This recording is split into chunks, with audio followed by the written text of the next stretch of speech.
I need to write this down. Maybe someone will believe me. Maybe someone will figure out what's going on if I don't make it. My name is Ryan Harper. 2 weeks ago, I was just a guy trying to survive. I had a desk job in Pittsburgh, a tiny apartment, and a routine that never changed.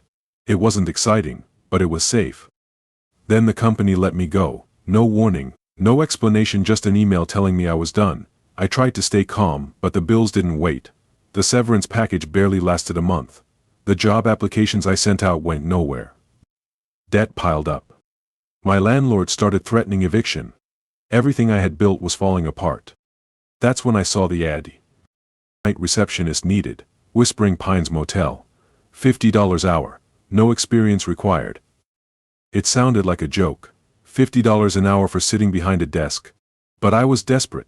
Desperate enough to call the number without thinking. A man answered after one ring. His voice was low, scratchy and cold. "Yeah. I'm calling about the job," I said, trying not to sound as nervous as I felt. "Be here tonight at 11, he said. "No resume needed." Then he hung up. I should have been suspicious. No one hires like that, not without asking questions. But the thought of $50 an hour drowned out every warning bell in my head. I wrote down the address and got in my car. Whispering Pines Motel was an hour outside the city, hidden in the hills. The farther I drove, the darker the roads got. The streetlights disappeared, the trees grew thicker, and the air felt heavier. When I finally saw the flickering neon sign, my stomach sank. I had no idea this place would ruin my life. The parking lot was nearly empty when I pulled up to the Whispering Pines Motel. My headlights swept across the cracked asphalt, revealing weeds sprouting through the gaps. The neon sign buzzed faintly, half its letters burned out. The word motel flickered, barely holding on, casting a weak red glow over the lot. I parked near the office, turned off the engine, and just sat there, gripping the steering wheel. This was a bad idea. But what choice did I have? If I didn't take this job, I'd be sleeping in my car by the end of the month. With a deep breath, I grabbed my bag and stepped out. The night air was colder than I expected, and the faint smell of mildew hung in the air. The office door jingled as I pushed it open. The interior was even worse than the outside, dimly lit, with walls stained yellow from years of cigarette smoke. A desk sat at the far end of the room, cluttered with papers, a rotary phone, and a flickering desk lamp. Behind it sat an old man with leathery skin and eyes that seemed to bore right through me. "You're the new guy?" he asked without looking up from his newspaper. "Yeah," I said, trying to keep my voice steady. "Ryan Harper." He folded the paper slowly, finally meeting my gaze. His eyes were pale blue, almost gray and far too sharp for someone who looked like they should have retired years ago. "You sure you want this job?" he asked. I hesitated. "Yeah, I need the work." He nodded, like he'd heard that answer 100 times before. "All right, here's how it works.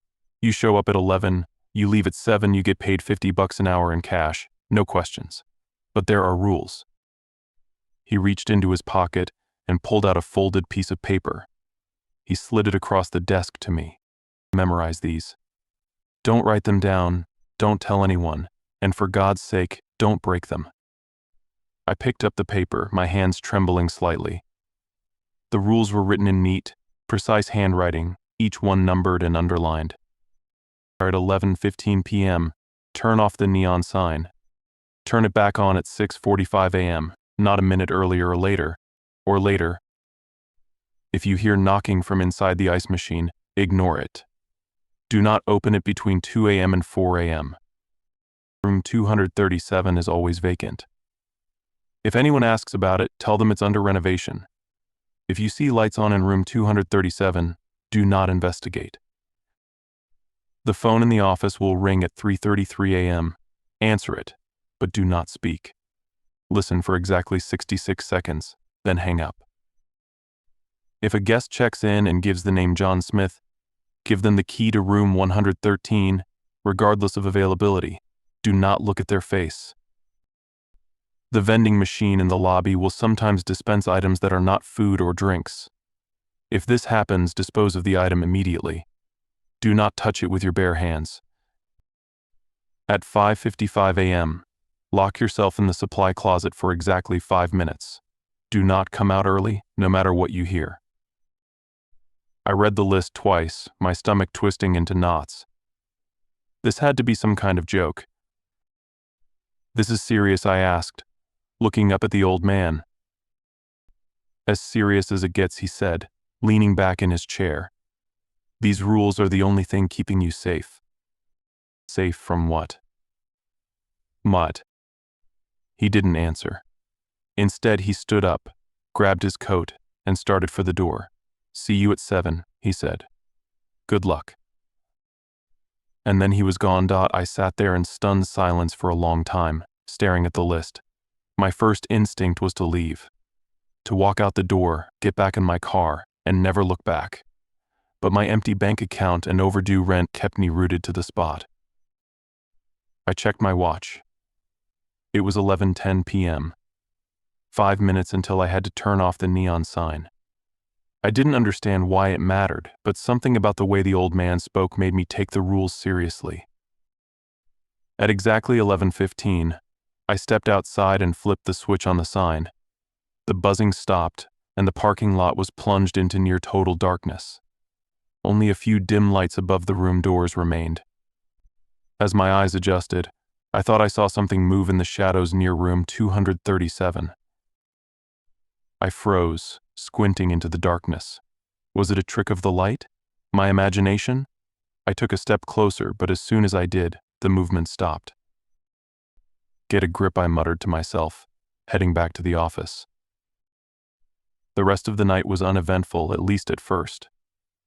I spent most of it sitting behind the desk, flipping through an old magazine I found in a drawer.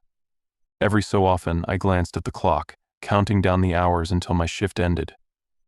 At 2 a.m., the knocking started. It was faint at first, just a soft tap, tap, tap coming from the direction of the ice machine. I froze, my heart pounding in my chest. The rule echoed in my mind: if you hear knocking from inside the ice machine, ignore it. The knocking grew louder, more insistent, until it sounded like someone was pounding on the metal. "Hello," a voice called. It was muffled, distorted, but unmistakably human. "Please, help me. I'm trapped." I clenched my fists, digging my nails into my palms. It wasn't real. It couldn't be real. "Let me out," the voice pleaded. "Please. It's so cold in here." Tears welled up in my eyes as I forced myself to stay seated. The pounding grew frantic, desperate, and then, just as suddenly as it started, it stopped. The silence that followed was almost worse. I checked my watch. 2:37 a.m. The ice machine would be active for another hour and 23 minutes. I couldn't afford to let my guard down. At 3:33 a.m., the phone rang. I jumped, the sound cutting through the silence like a knife. My hands trembled as I picked up the receiver, pressing it to my ear. Static crackled on the other end, followed by faint whispers. I couldn't make out what they were saying, but it sounded like multiple voices talking over each other. The static faded, replaced by the sound of footsteps on creaky floorboards. A door opened, then closed. Finally, a voice spoke. It was low, calm, and far too close. "We've been waiting for you, Ryan." I slammed the phone down, my heart racing. By the time my shift ended, I was a wreck. The old man walked in at 7 a.m. sharp, taking one look at me and smirking. "You made it," he said. "Not bad for your first night." I wanted to quit. I wanted to walk out and never come back. But when he handed me an envelope stuffed with cash, I hesitated. "I'll see you tonight," I said, the words tasting like ash in my mouth. The drive back to the Whispering Pines motel felt different. The first night I had been nervous but still hopeful that maybe this job wouldn't be as bad as it seemed. Now, I knew better. The darkness on the road felt heavier, pressing against the windshield as if trying to swallow me whole. I gripped the steering wheel tighter. The image of that list burned into my memory. Every rule was etched there now, as clear as if I had tattooed them on the inside of my eyelids. But the rules weren't the worst part. It was the voice. The one that spoke my name through the static. "We've been waiting for you, Ryan." The words echoed in my head, sending a fresh wave of dread washing over me. What did they mean? Who or what was waiting for me? When I pulled into the parking lot, the old man was standing outside the office, smoking a cigarette. His face was half hidden in the shadows, but his pale blue eyes glinted as they locked onto me. "You came back," he said, exhaling a cloud of smoke. I stepped out of the car, forcing myself to meet his gaze. "I need the money," I said. He chuckled. "That's what they all say." I frowned. "They?" He didn't answer. Instead, he dropped his cigarette, crushed it under his boot, and handed me a new slip of paper. "There's a new rule tonight," he said. My stomach dropped. "What is it?" "Rule 8, he said, his tone colder than before. "If you see a little girl in a white dress, do not let her in. No matter what she says or does, do not open the door." I stared at him, my mouth dry. "A little girl? What kind of?"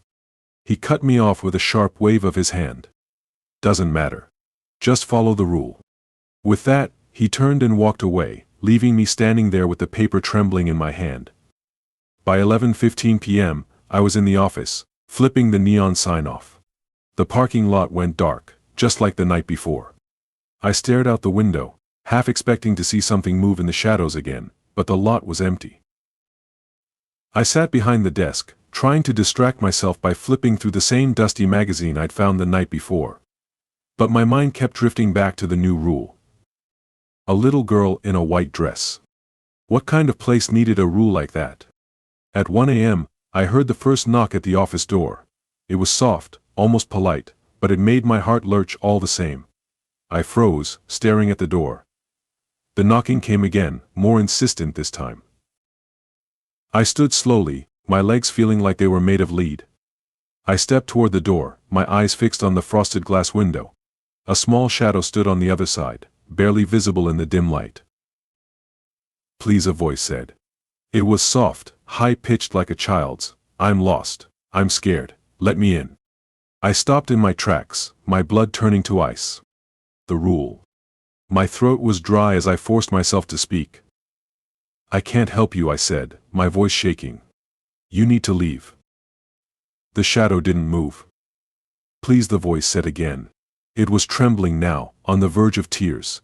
"It's so cold out here. Please let me in." I squeezed my eyes shut, gripping the edge of the desk to keep myself steady. "You're not real," I whispered. "You're not real." The voice changed. The childlike innocence was gone, replaced by something darker, older. "You'll regret this, Ryan," it hissed. "You can't hide forever." When I opened my eyes, the shadow was gone. By 2 a.m., I had convinced myself it was over. I stayed behind the desk, too scared to venture out of the office. But then I heard it again, the knocking from the ice machine. Tap, tap, tap. It was softer this time, almost rhythmic, like a heartbeat. I clenched my fists, my nails digging into my palms. "Do not open the ice machine," I muttered to myself. "Do not open it." But the sound wouldn't stop. It grew louder, more frantic, until it was pounding like someone trapped inside, desperate to get out. "Help me," a voice whimpered. It was different from the one I had heard at the office door, but just as chilling. I pressed my hands over my ears, rocking back and forth in my chair. "It's not real," I whispered. "It's not real." Finally, the pounding stopped. The silence was deafening, but I didn't dare move. At 3:33 a.m., the phone rang. I jumped, nearly knocking over my chair. My hands were shaking as I reached for the receiver. "Don't speak," I reminded myself. "Just listen." I pressed the phone to my ear, bracing myself for static. But what I heard this time was worse. A man's voice, calm and detached, spoke as if reading from a script. "Subject RH. Continues to resist memory integration. Recommend further observation. Increase exposure to stimuli." My blood ran cold. Subject R.H.-MY initials. The line went dead. leaving me in stunned silence. At 4:30 a.m., I heard the clunk of the vending machine in the lobby. I hesitated, the rules flashing in my mind. The vending machine sometimes dispenses items that aren't food or drinks. If this happens, dispose of the item immediately. Do not touch it with your bare hands. I grabbed a pen from the desk and approached the machine cautiously. Peering into the dispenser, I saw it a small, ornate box. It was covered in strange symbols, carved with a precision that seemed unnatural. Using the pen, I carefully pushed the box into a plastic bag and tied it shut. The moment I sealed the bag, it began to smoke, the plastic melting away like it had been doused in acid.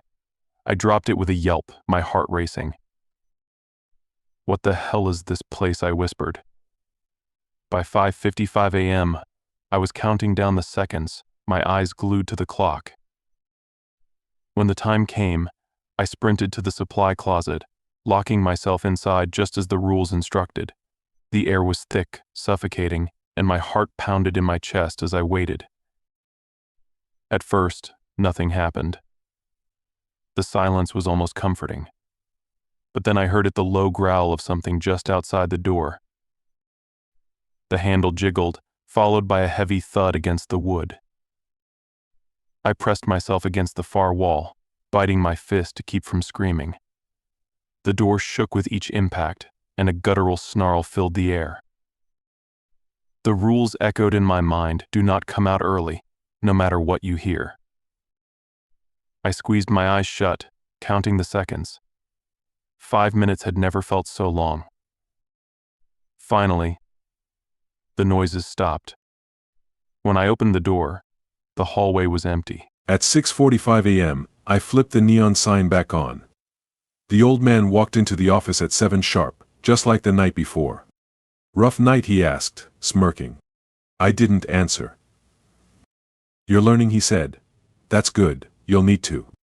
As I left, I noticed something taped to my car window. It was a Polaroid photo of me, sitting behind the desk in the office. Written on the back in red ink were the words, "We're watching, Ryan. Don't forget the rules." I stared at the photo, my hands trembling. What had I gotten myself into? I spent most of the day pacing my apartment, unable to shake the feeling that I wasn't alone. Every sound a car passing outside, the faint hum of the refrigerator set my nerves on edge. My eyes kept drifting to the Polaroid photo lying on the kitchen counter. It showed me sitting at the desk in the Whispering Pines Motel, staring into space with a dazed, haunted expression. I didn't remember anyone taking the picture. Hell, I hadn't seen anyone there all night except the old man. On the back, the message taunted me: "We're watching, Ryan. Don't forget the rules." Who were they? How did they know my name? The questions swirled in my mind, each more terrifying than the last. But the one thing I couldn't figure out, the thing that kept me frozen with dread, was why I couldn't just walk away. I tried. I really did. I sat down at my laptop, ready to type out a resignation email or even just block the motel's number, but my fingers refused to move. It was like something deep inside me wouldn't let me quit. When 10:30 p.m. rolled around, I found myself getting into my car, just like the 2 nights before. The old man was waiting for me again when I arrived. This time he wasn't sitting inside the office. He was leaning against the vending machine, smoking another cigarette. "You're early," he said, his voice gruff as ever. "Yeah," I muttered.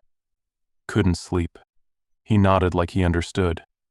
"You'll sleep even less after tonight," he said, flicking ash onto the floor. My stomach twisted. "What do you mean?"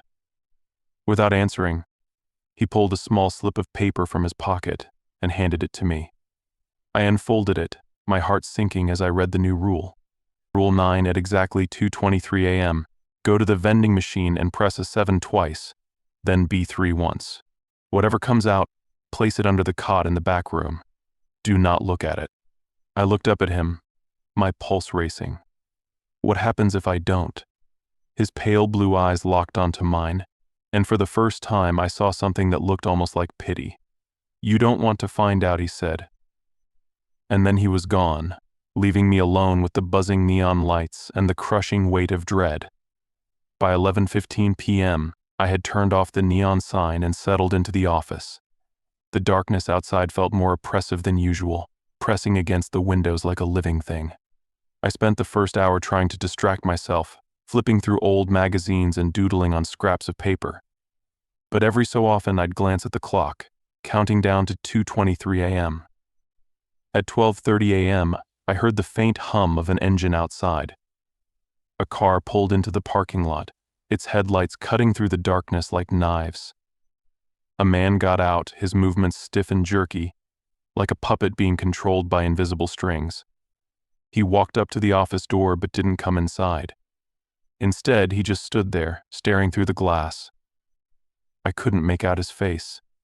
The shadows swallowed it completely, leaving only a vague outline. "Can I help you?" I called, trying to keep my voice steady. The man didn't respond. He just stood there, motionless. I felt the hairs on the back of my neck stand on end. "Sir, are you all right?" Still nothing. Nah. I thought about the rules about the things I was supposed to ignore and decided to let it go. After a few minutes, the man turned and walked back to his car. He didn't start the engine, though. He just sat there, the headlights still on, pointed straight at the office. At 2:23 a.m., my watch beeped, breaking the heavy silence. My heart pounded as I stood and made my way to the vending machine in the lobby. I reached it, the soft hum of its motor the only sound in the stillness. My hands were shaking as I pressed the buttons a 7, B3, a machine word, and something clattered into the dispenser. I didn't look. I kept my eyes fixed on the wall as I reached down, feeling for the object. It was cold and smooth, but it didn't feel like metal or plastic. Whatever it was, it pulsed faintly, like it had its own heartbeat. I carried it carefully to the back room, placing it under the cot as instructed. The moment I let go, I heard a faint whisper. It wasn't coming from the object, it was inside my head. "Do you remember yet?" the voice asked. I stumbled back, my chest tightening. "Who's there?" The voice didn't answer. The whisper faded, leaving me alone with the faint hum of the vending machine. At 3:33 a.m., the phone rang. This time, I didn't hesitate. I picked it up, pressing it to my ear. There was no static, no whispers. Just a man's voice, calm and clinical. Subject RH. "Is exhibiting signs of resistance," he said. "Continue exposure. Memory fragments are beginning to surface." I gripped the receiver tighter. "Who are you? What do you want?" The voice didn't acknowledge me. "Proceed with Phase 3. It said, "Observation will continue until integration is complete." The line went dead. I slammed the phone down, my chest heaving. My hands were trembling so badly I could barely keep them steady. What the hell was happening to me? At 4:15 a.m., I heard the soft tap of footsteps outside the office. I froze, my heart racing. Slowly, I turned toward the door. There she was. A little girl, no older than 7, stood just outside the glass. She wore a white dress, torn and dirty, and clutched a tattered teddy bear to her chest. Her dark hair hung in her face, hiding her eyes. "Please," she said, her voice barely above a whisper. "I'm lost.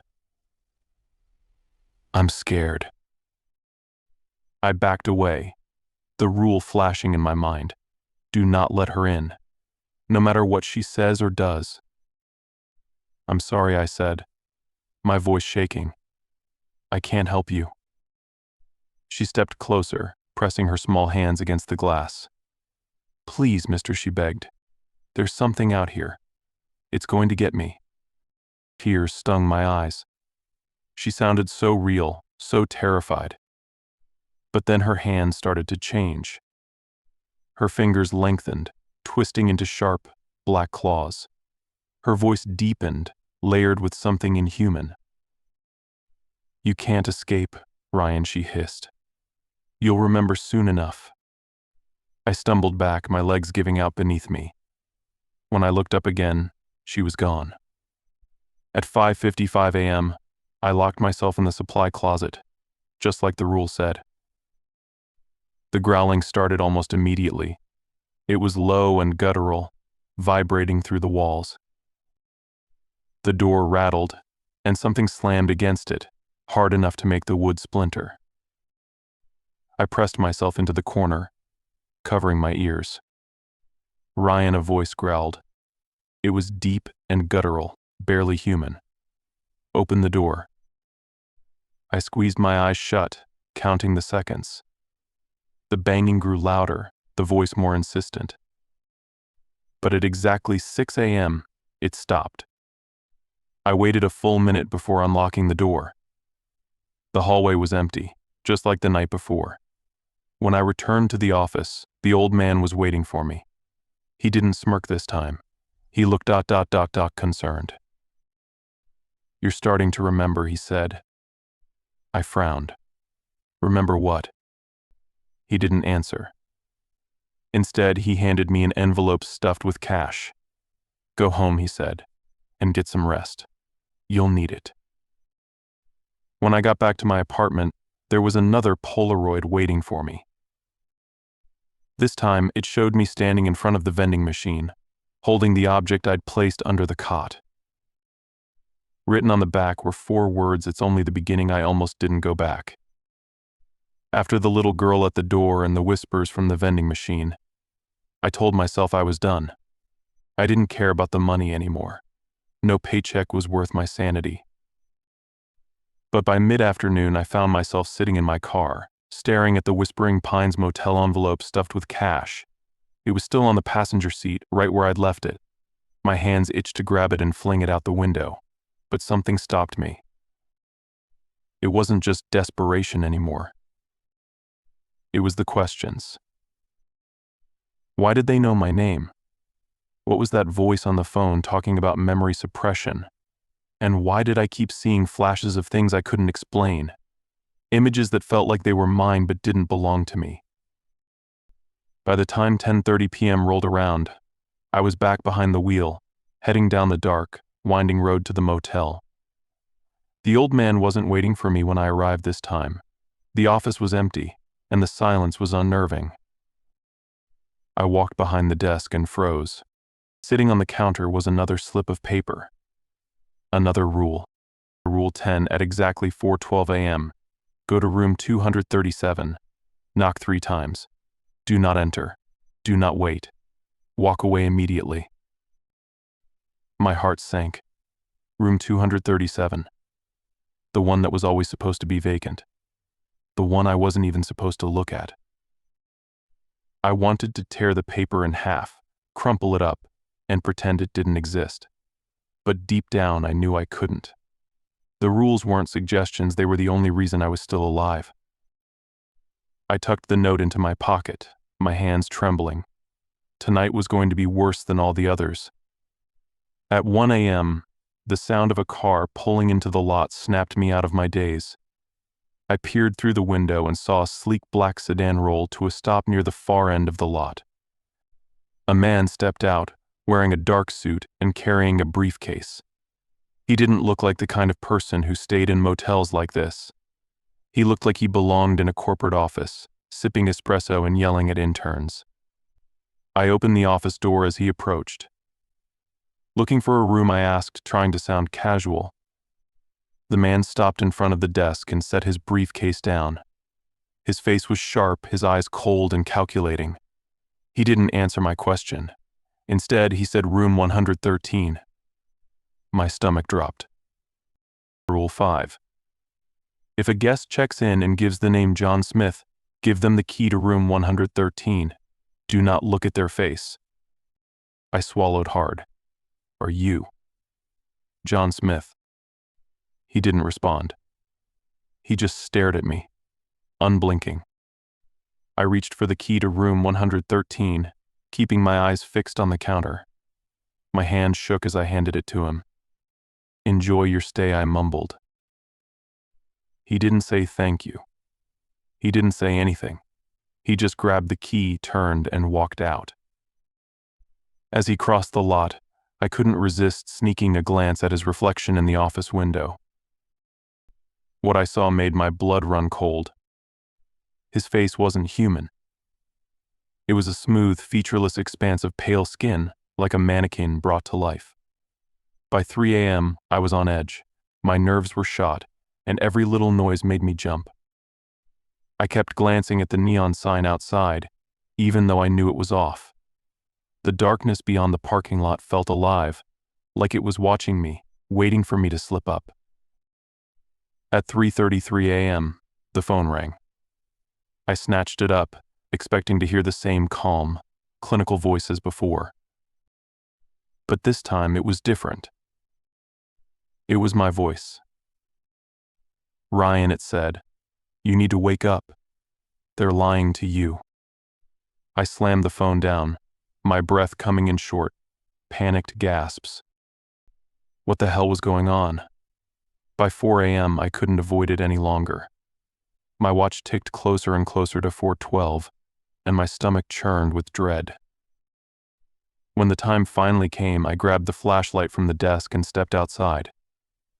The cold night air hit me like a slap, and I shivered as I made my way toward room 237.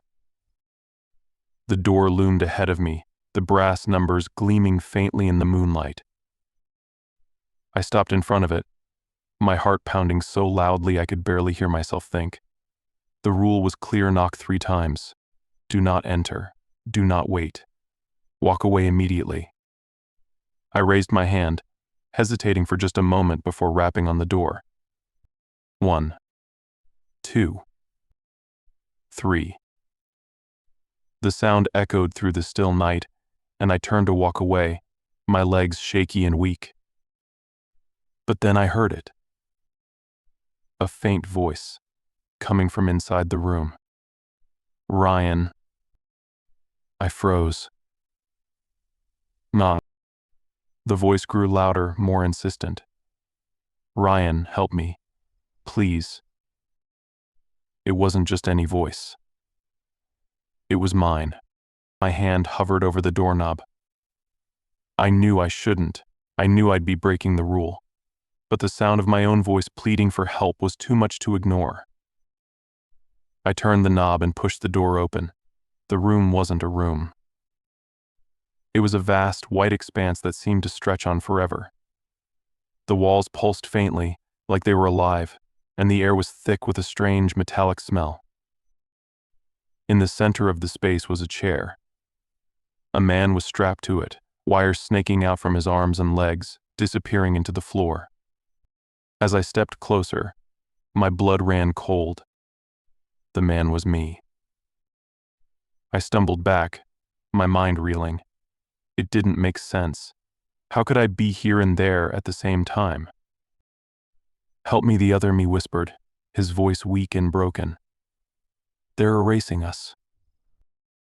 What I asked, my voice barely above a whisper. "They're taking our memories," he said. "They've done it before, and they'll do it again. You have to stop them." Before I could respond, a deafening alarm blared, and the walls began to shake. I turned and ran, the door slamming shut behind me as I stumbled back into the night. When I returned to the office, the old man was waiting for me. "You broke the rule," he said, his voice colder than I'd ever heard it. "I had to," I said, my voice trembling. "There was someone in there, someone who looked like me." He sighed, rubbing his temples. "You're not ready for the truth," he said, "but now you've made it worse." Made what worse I demanded. He didn't answer. Instead, he handed me another slip of paper. It was blank. What the hell is this?" I asked. "Your next rule," he said. The way he said it made my stomach churn. Whatever was coming next, I wasn't sure I'd survive it. The old man's words haunted me as I drove home. "You're not ready for the truth, but now you've made it worse." Worse for who? For me? For him? For everyone? I gripped the steering wheel, my knuckles white, my pulse racing. The image of myself strapped to that chair in the impossible white room replayed in my mind like a broken record. The wires, the voice pleading for help, it was me. But it couldn't have been. By the time I reached my apartment, I was more exhausted than I'd ever been, but sleep didn't come easily. Every time I closed my eyes, I saw the words from the slip of paper the old man had handed me, a blank piece of paper with no rule, no instructions, just an empty, suffocating void. At some point, I drifted into a restless sleep, but it wasn't peaceful. I was in the white room again. The walls pulsed around me like they were breathing, and the metallic smell was stronger this time, sharp and bitter. I was strapped to the chair, unable to move, wires snaking up my arms and legs. Figures moved around me, men in lab coats, their faces obscured by surgical masks. One of them leaned closer, his gloved hand holding a syringe filled with a glowing blue liquid. "Subject 237, he said. "Begin the reset." I tried to scream, but no sound came out. When I jolted awake, the taste of metal lingered in my mouth, and my arms felt sore, like they had been punctured with needles. "What's happening to me?" I whispered to the empty room. Despite everything, I found myself driving back to the Whispering Pines motel that night. The envelope of cash sat in the passenger seat again, taunting me. I didn't need the money anymore, not really. What I needed were answers. When I pulled into the lot, the old man wasn't there to greet me. The office was empty, the air inside thick and stifling.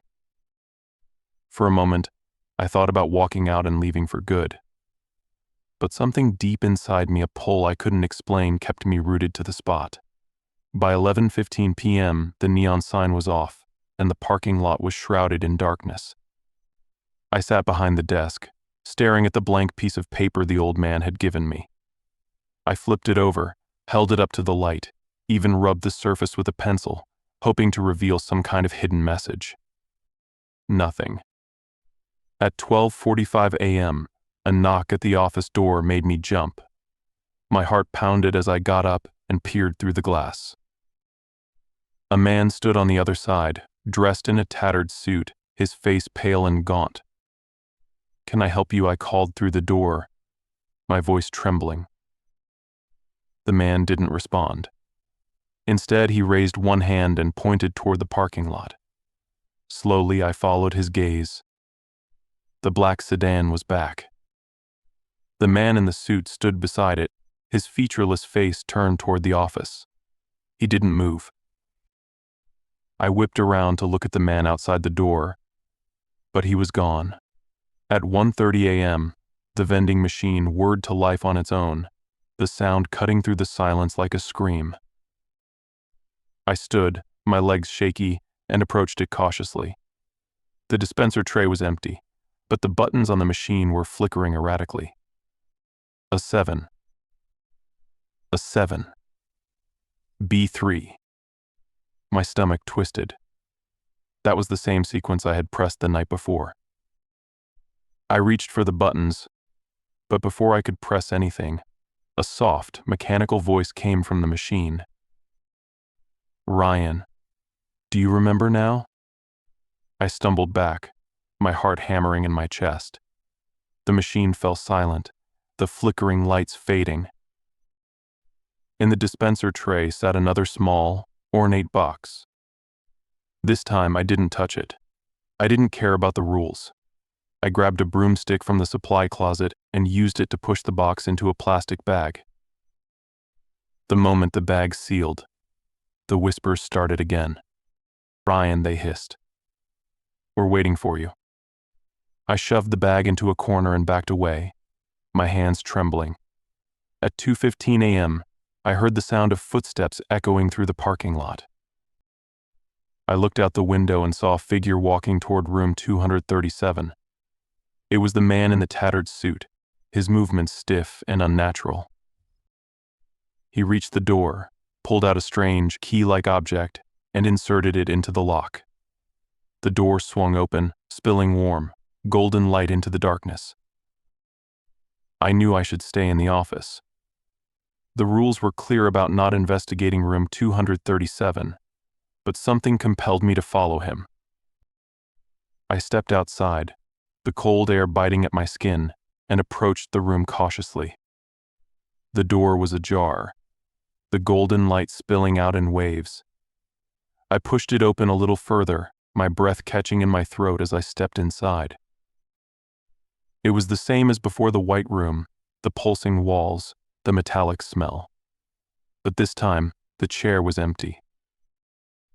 Instead, a mirror stood in the center of the room. I approached it slowly, my reflection growing clearer with each step. But when I stood in front of it, I didn't see myself. I saw a younger version of me, clean-shaven, with wide, terrified eyes. The mirror me spoke, his voice trembling. "They did this to you, Ryan. They erased your memories and made you forget who you are." "What are you talking about?" I whispered. "They're using you," he said. "Just like they used me. You need to stop them before it's too late." The mirror cracked, the image shattering into 1,000 tiny fragments. I stumbled back, the room spinning around me. When I blinked, I was standing in the office again, as if I had never left. At 3:33 a.m., the phone rang. I didn't want to answer it. Every instinct in my body screamed at me to let it go. But my hand moved on its own, lifting the receiver and pressing it to my ear. The static was back, louder this time, crackling like a roaring fire. Beneath it, I heard the faint hum of machinery, the beeping of monitors, and voices too many voices to count. "Subject 237 has re-entered the observation room," a man said. "Memory retrieval is accelerating. Prepare for integration." "What are you doing to me?" I shouted into the receiver. The line went dead. At 5:55 a.m., I locked myself in the supply closet, just like the rules said. The growling started almost immediately, low and guttural, vibrating through the door. The handle rattled, the sound of claws scraping against wood sending shivers down my spine. "Ryan," the voice growled, "you can't hide forever." I pressed myself into the corner, clutching my knees to my chest, and squeezed my eyes shut. When the noises stopped, I didn't move. I stayed in the closet until the sun rose, too terrified to face whatever waited outside. When I finally left the supply closet, the old man was waiting for me. "You're running out of time," he said. "What does that mean?" I demanded. "What's happening to me? What's in room 237? He sighed, his pale blue eyes filled with something I couldn't place: regret. "Maybe. You'll know soon enough," he said. "But you won't like what you find." Before I could press him further, he handed me another envelope of cash and walked out the door, leaving me alone with my questions. "Sure. Let's continue with the next section." I'll follow the tone and style, building up the tension further as we approach the climax. I had been avoiding room 237 for days now, but there was no escaping it. The whispers, the odd occurrences, they all led me back here. There was something wrong, something that didn't add up, something I couldn't ignore anymore. It was well past midnight when I finally decided to confront the truth. My mind had been spiraling, the sounds from the hallway growing louder with each passing night. I had heard the faint cries of children from behind the door, though I knew the motel was empty. The room had remained locked for as long as anyone could remember, but tonight it felt like the door was calling me. I stood outside, staring at the door. The brass number 237 glinted under the dim hallway light. The air felt thick, oppressive, as if the building itself was holding its breath. I reached for the key card, my hand trembling slightly as I slid it into the lock. The click echoed in the silence, and with a force I couldn't explain, the door swung open. Inside was a time capsule. The room looked untouched, frozen in time like the rest of the motel. But there was a strange heaviness to it now. The stale air seemed to carry a faint smell of decay, and the walls were lined with peeling wallpaper that had once been vibrant but now looked sickly. The furniture was old, but not dusty as though someone had been cleaning it regularly, even though no one had stayed there in years. I stepped in cautiously, my boots squeaking against the wooden floor. The air was thick, as if it was waiting for something to happen. My eyes scanned the room, settling on the bed first. It looked perfectly made, as if it had just been prepared for a guest. But I could see the faintest indentation in the middle of the mattress, like someone had been lying there recently. My breath caught in my throat. There was something unsettlingly fresh about this room, as if it had been used in the past few hours, maybe even minutes. A sound came from the corner, low and almost imperceptible. A tap, tap, tap. My heart raced in my chest. It was coming from the wall, or was it coming from the closet? I wasn't sure, but I couldn't look away. My eyes fixed on the closet door, which was slightly ajar, as if inviting me to look inside. Slowly I moved closer, my hand hovering over the door handle. The air felt colder now, like the temperature had dropped several degrees in the last few moments. I opened the door. What I saw inside made my blood run cold. The closet was empty, save for a large mirror. The glass was cracked, spider-webbed with thin lines that made it look like a broken reflection of itself. But that wasn't what caught my attention. It was the figure standing in the reflection. I spun around, my heart pounding, but there was no one there. I looked back at the mirror. The figure was still there, a shadowy silhouette of a man, his face obscured in darkness. His eyes were locked on me, cold and unblinking. I could feel the weight of his gaze, even though he wasn't really there. I backed away slowly, feeling the chill creeping up my spine. But as I took a step back, something caught my eye, a small object on the floor near the mirror. I bent down, my fingers brushing against something cold. It was a photo. I turned it over and froze. It was a picture of me. Not the me I knew, but a version of me from years ago. A younger version, wearing a uniform I didn't recognize, standing in front of the Whispering Pines Motel. The photograph was faded, yellowed with age, but it was unmistakably me. My breath hitched. How could this be? I hadn't worked here before. I hadn't even heard of this motel until recently. But there it was, proof in a photo that I had been here, in some life, in some reality that wasn't mine. My mind raced as I backed away from the photo, trying to make sense of it all. That's when I noticed something else. The floorboards. They weren't worn like the rest of the room. They were new, freshly installed, as though someone had recently redone them.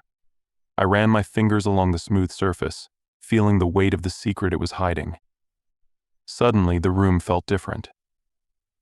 The air thickened, and the shadows seemed to grow longer. The whispers grew louder, more distinct, as if they were coming from the walls themselves. The same voices I had been hearing for days, but now they had clarity. They were calling my name. I turned around, my pulse pounding in my ears. There, in the middle of the room, stood a figure. Tall, gaunt, its face obscured by darkness. Its hands were stretched out toward me, and I could hear it breathing shallow, raspy, like a dying animal gasping for air. The floor beneath my feet felt like it was shifting, as though the very foundation of the motel was moving, alive with the malevolent force that had been haunting it all along.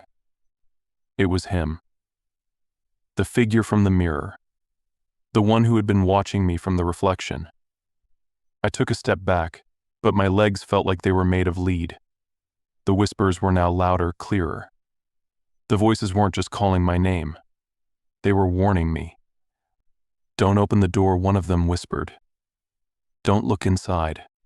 But it was too late. I had already opened the door, and now I was trapped. My heart pounded in my chest as the figure in the center of the room continued to stretch its hands towards me. The shadows around it twisted, like the darkness itself was alive, hungry, pulling everything around it into its grasp. The air grew thick, suffocating. I tried to move, but my body refused to obey. The whispers were no longer a distant murmur, they were in my ears, clawing at my mind. "Leave this place," one voice whispered, a guttural tone that made my skin crawl. "You don't belong here." I wanted to scream, to run, but the words tangled in my throat. I could feel the weight of something unseen pressing against my chest. Panic surged through me, but something deep inside told me that running wouldn't work. This motel, this room, wasn't just a place, it was a trap. A trap that had been waiting for me all along. The figure's eyes slowly began to emerge from the darkness, two pinpricks of light that seemed to burn into my soul. Its face remained hidden, but the eyes were enough to make me freeze in terror. They were empty, hollow, cold. I could feel its gaze burrowing into me, stripping away all sense of reality.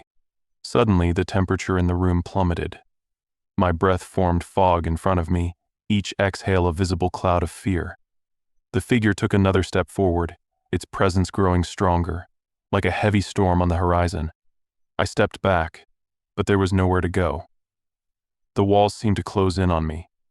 The door behind me slammed shut with an ear-splitting crash.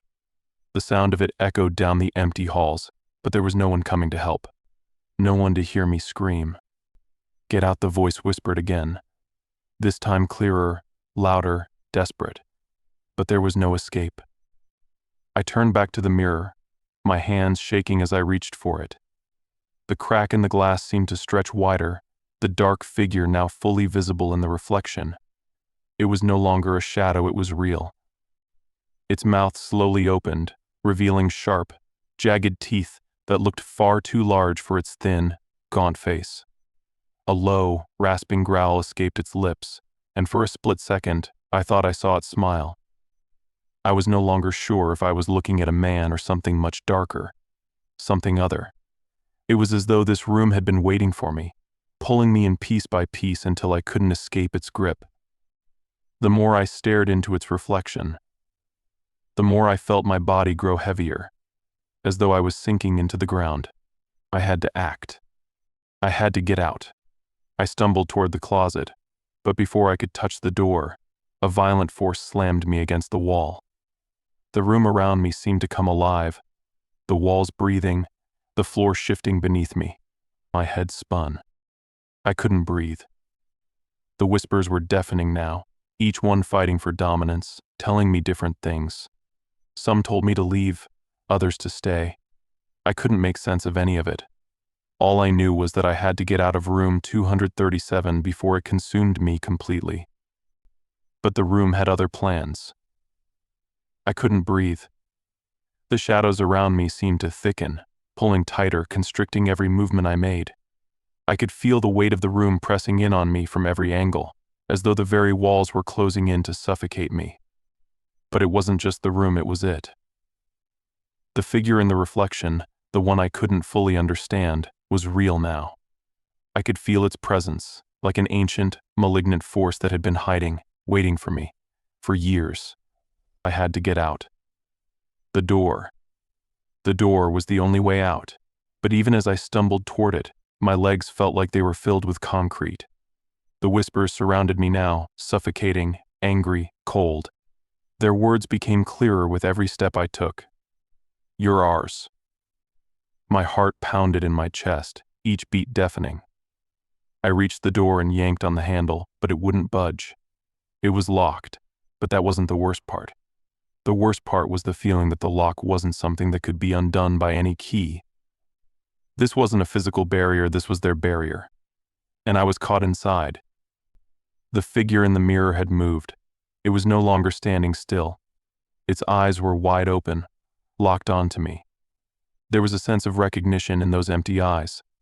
It knew me. A hand touched my shoulder. Cold. I spun around, my throat closing up in terror. No one was behind me, nothing but the empty, suffocating darkness. But I felt it. The breath of the thing that had been waiting for me all this time, the one I had foolishly invited in by stepping into room 237. I tried to scream, but my voice was lost in the void, swallowed by the terrible silence that followed. I ran. I didn't know where I was going anymore. My body moved on instinct, my mind a whirlpool of fear and desperation. I stumbled past the cracked mirror and back into the heart of the room. I didn't know what I was doing, only that I had to get out. But as I crossed the room, Something shifted, something changed. The walls around me began to melt, stretching and distorting like the world was warping. The figure wasn't in the reflection anymore. It was right in front of me, standing tall and menacing, its mouth opening wide. I froze, my eyes locked with its hollow stare, unable to move, unable to scream. And then, just before the darkness overtook me completely, the whispers became one final voice. A voice of cold satisfaction.